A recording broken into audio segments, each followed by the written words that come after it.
Саламатсыздар ма балалар? Қазір математика сабағы. Сендер бүгін логикаға қатысты есептерді шығаруды үйренесіңдер. Қане балалар, суретті жұмбаққа назар аударайық. Қандай суреттерді көріп тұрсыңдар? Жарайсыңдар. Балық, ара, с буыны. Енді балық сөзінен соңғы екі әрпін алып, ара және с деген буынды қосайық. Қандай сөз шықты? Тамаша. Бал арасы деген сөз шықты. Суретті жұмбақты өте жақсы ойлап шештіңіздер. Бұл суретті жұмбақты табу үшін не істедік? Тамаша, ойландың. Яғни, логика дегеніміз ойлануды, болжауды, салыстыруды қажет етеді. Бүгінгі жаңа сабағымыз логикалық есептер. Енді балалар, оқулығымызды ашайық. Суреттерге назар аударайық. Берік пен Әлия бірі журналдан, екіншісі кітаптан қарады. Егер Әлия суреттерді кітаптан қарамаса, онда Берік суреттерді қайдан қарады?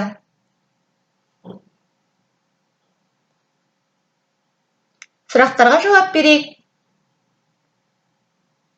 Берік пен Әлия суретті қайдан қарады?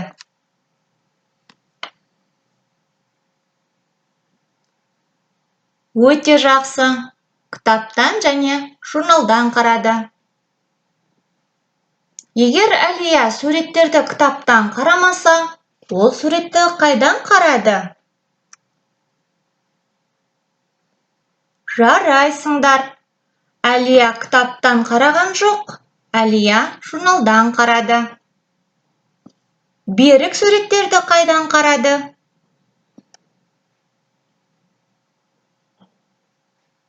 Өте тамаша. Әлия журналдан қараса, Берік кітаптан қарады.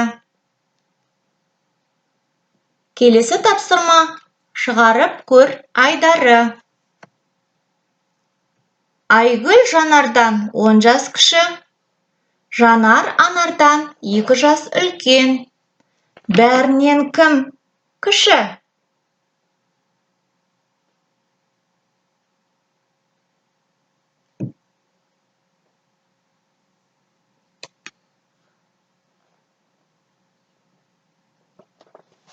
Айгүл Жанардан неше жасқа кіші?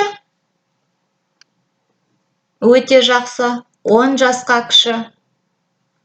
Ал Анар Жанардан неше жасқа үлкен? Жарайсыңдар, 2 жасқа үлкен.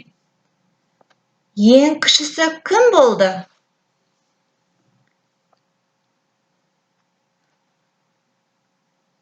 Жарайсыңдар, ең кішісі Айгүл.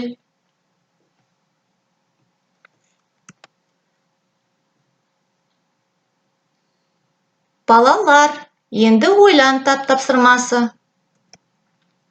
Достардың бойларын ажыратайық.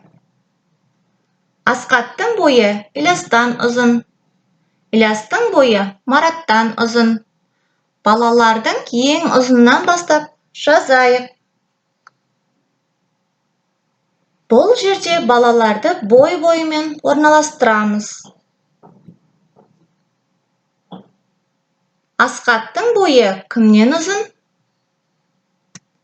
Жарайсыңдар, Ілиястан ұзын. Ілиястың бойы кімнен ұзын? Өте жақсы, Мараттан ұзын. Енді орналастырайық. Ең ұзыны Асқат, одан аласа Ілияс, одан кішісі Марат.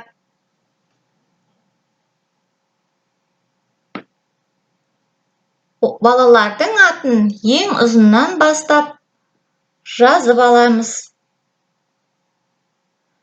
Дәптермен жұмысқа назар аударайық. Кім тапқыр? 96-шы жұмыс парағын ашайық. Таспалар. Таспаларды қызыл және көк түспен боя. Қызыл таспа көк таспадан көп болсын.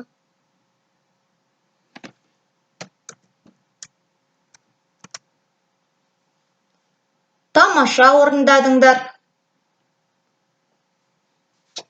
Келесі кілемше тапсырмасын қарайық.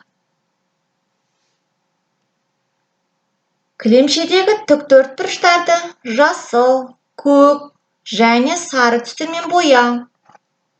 Бір түсті тік төртбұрыштар қатар тұрмасын. Мұқият қарап толтырамыз. Бір түсті тік төртбұрыштар қатар тұрмауы керек.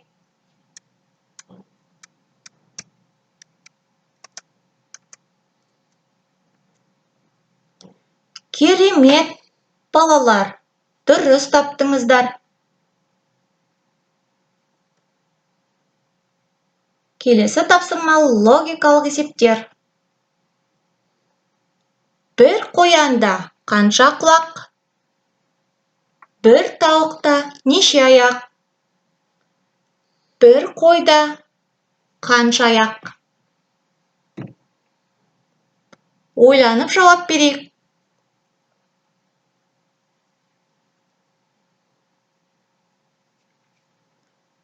Жарайсыңдар. Бір қоянда екі құлақ, бір тауықта екі аяқ, бір қойда төрт аяқ. Балалар, енді ойланып қарайық. Бір қоянда екі құлақ болса, үш қоянда қанша құлақ болады? Бір тауықта екі аяқ болса, екі тауықта қанша аяқ болады? Бір қойда төрт аяқ болса, екі қойда қанша аяқ?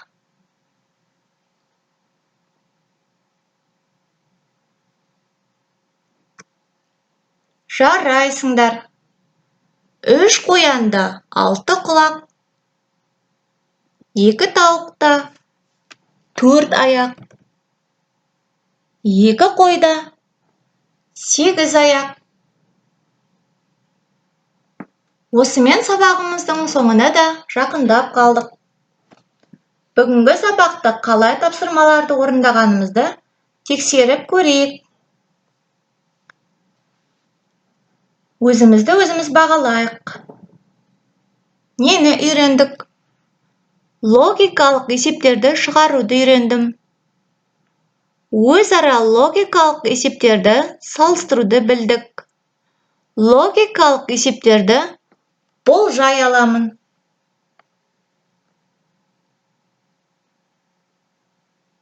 Өзіңді өзің бағалап көр. Бәрекелді. Осы тапсырмалардың барлығына қол жеткізген болсаң, жарайсыңдар. Назарларыңызға рахмет.